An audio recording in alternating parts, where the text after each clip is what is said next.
नमस्कार, मी गणेश तुकाराम शिंदे आपण सर्वांचं आपल्या अण्णा या यूट्यूब चॅनलवर सहज स्वागत करत आहे। या आठवड्यात राज्यात दोन प्रबळ राजकीय घराण्यात सुनेचा छळ करण्याची प्रकरण समोर आली आहेत। त्यात पुण्यातील म्हणजे भूकंप, मावळमधील भूकंप येथील वैष्णवी हागवणे हिनं तर आपलं तिचं जीवन संपलेलं आहे, तर दुसरी माजी मंत्री परिणय फुके यांची भाऊजय प्रीती फुके हिची अद्याप नागपूर पोलिसांनी तक्रारच दाखल करून घेतलेली नाही। या दोन्ही वैष्णवी हागवणेचे सासरे राजेंद्र हागवणे आणि तिचा दीर हे मावळ तालुक्यातील राष्ट्रवादी काँग्रेस अजित पवार पक्षाचे मोठे राजकीय वलय असलेले नेते मंडळी आहे। राजेंद्र हागवणे हे तर मावळ तालुका अध्यक्ष, त्या पक्षाचे अध्यक्ष पण होते आणि त्यांनी हवेली मतदारसंघातून विधानसभा निवडणूक पण लढवली। मात्र वैष्णवीनं जो शशांक हागवणे बरोबर प्रेमानंतर अरेंज मॅरेज करून घेतलं, त्यातून नंतर या कुटुंबियानं सतत वैष्णवीचा छळ केला असं वैष्णवीचे वडील अनिल कसपटे आणि त्यांच्या कुटुंबियाचं म्हणणं आहे। आणि या छळ सहन न झाल्यामुळंच तिनं आपलं जीवनयात्रा संपवली असं त्यांचं म्हणणं आहे। इकडं प्रीती फुके हिचे पती संकेत फुके यांचं निधन झालेलं आहे। संकेतशी लग्न करताना आपली फसवणूक करण्यात आली असं प्रीती फुकेंचं म्हणणं आहे। विवाह आधीपासूनच संकेत फुकेंना किडनीचा रोग होता, किडनीचा काहीतरी आजार होता, तरीही आपला विवाह त्यांच्याबरोबर फुके कुटुंबियांनी करून घेतला होता असं त्यांचं म्हणणं आहे। आणि संकेत फुके वारल्यानंतर सासरची मंडळी माझा छळ करते असं त्यांचं म्हणणं असून हे राजकीय वलय असलेले मंडळी असल्यामुळं पोलीस मलाच नाहक त्रास देत असल्याचं प्रीती फुके यांचं म्हणणं आहे। हे दोन्ही प्रकरणं राजकीय याच्यातली असल्यामुळं वैष्णवी तर जीवानिशी गेली आहे। मात्र अजूनही बावधन पोलिसांनी आरोपितांच्या विरोधात हत्येचं कलम लावलेलं नाही। ते का लावलं नसावं याचं काही माहिती पोलीसच देऊ शकतील। तर परिणय फुके हे राज्यमंत्री होते, त्यातच विद्यमान मुख्यमंत्री आणि गृहमंत्री असलेल्या देवेंद्र फडणवीस यांचे ते अति निकटवर्तीय म्हणून संपूर्ण महाराष्ट्रभर ओळखले जातात। त्यामुळं प्रीती फुकेलाही पोलीस थारा देत नाही। तर यावरून पुढं काय होणार हे आपण पाहायचंच आहे। मात्र आणि एकच म्हणजे त्यांची दिशा काय आहे, या प्रकरणातून सही सलामत बाहेर येण्यासाठी हागवणे कुटुंब काय करणार याची चुणूक काल त्यांच्या वकिलांनी दाखवली। आणि इकडं मग सामाजिक संस्था, महिलांच्या सक्षमीकरणासाठी लढणाऱ्या महिला सामाजिक कार्यकर्ता यांची मग तळपायाची आग मस्तकाला गेली।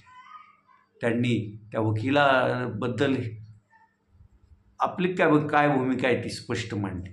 तिकडं नागपुरात माजी मंत्री राहिलेल्या परिणय फुके यांची लहान भाऊजय प्रीती फुके हिचा गुन्हाही नागपूर पोलिसांनी दाखल करून घेतलेला नाही।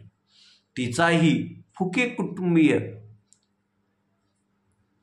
छळ करते असा प्रीती फुके यांचा आरोप आहे। आणि पण त्यासाठीच मग प्रीती फुकेनं तक्रार देऊनही त्या तक्रारीची दखल पोलिसांनी घेतली नाही, म्हणून काल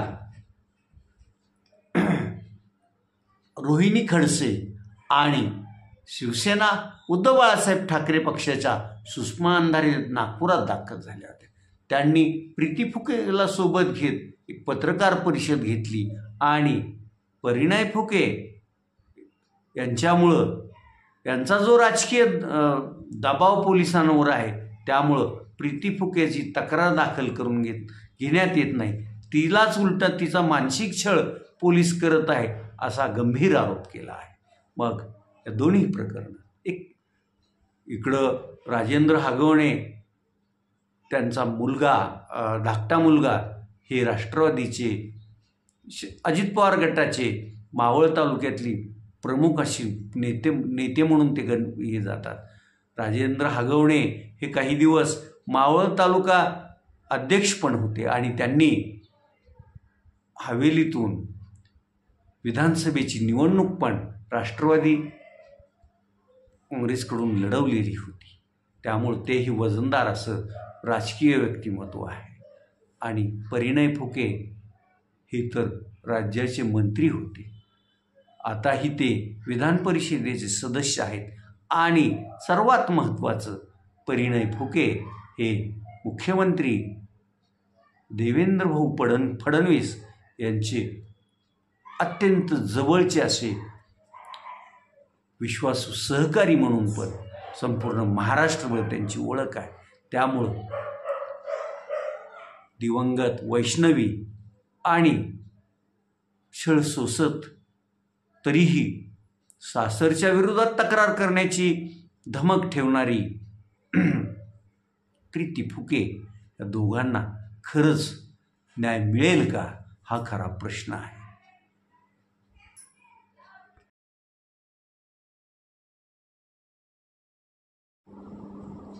13 तारखेपासून जिल्ह्यात सुरू झालेला पाऊस आज पण पडला आहे। जिल्ह्यातील अनेक भागात पाऊस पडल्याचं वृत्त आहे आणि धाराशिव शहरातील आज पावसानं दुपारी 2:45-3च्या दरम्यानपासून 2:30-3च्या दरम्यान सुरुवात केली आणि तो जवळपास अर्धा-पाऊण तास मुसळधार चालू होता, म्हणजे मोठा पाऊस चालू होता। तर नंतर अर्धा-पाऊण तास रिमझिम अशा त्याची बरसात पण चालू होती। यामुळं साहजिकच अनेक ठिकाणी शहरातील असे काही भाग आहेत की तिथं अगदी पाणी साठलं आणि नागरिकांना त्याची जाणीव पण झाली। आपण सकाळीच या संदर्भात कालच एक लहान आपला शॉर्ट व्हिडिओ आपण याच्यावर टाकला आहे। जसं हे निसर्गाचं आपत्ती आहे तसंच हे पाणी आणणं हे होणं हे मानवनिर्मित संकट आहे, हेच खरं। आणि जोपर्यंत मानवच स्वतः आपली स्वतःची काळजी घेत नाही किंवा जी यंत्रणा आपल्यासाठी या शहरात राबते त्यांना कामाला प्रवृत्त करत नाही, तोपर्यंत हे पाऊस पडला की पाणी साठणार, रस्त्यावर पाण्याची डबकी तयार होणार, गटारं तुंबणार। हे सहज अगदी रुटीन वर्क म्हणजे रुटीन असणार आहे। त्यामुळं आज तुर्तास एवढंच। आपण आपल्यांना यूट्यूब चॅनल सबस्क्राईब करा, लाईक करा आणि कमेंट्स पण नोंदवा। धन्यवाद।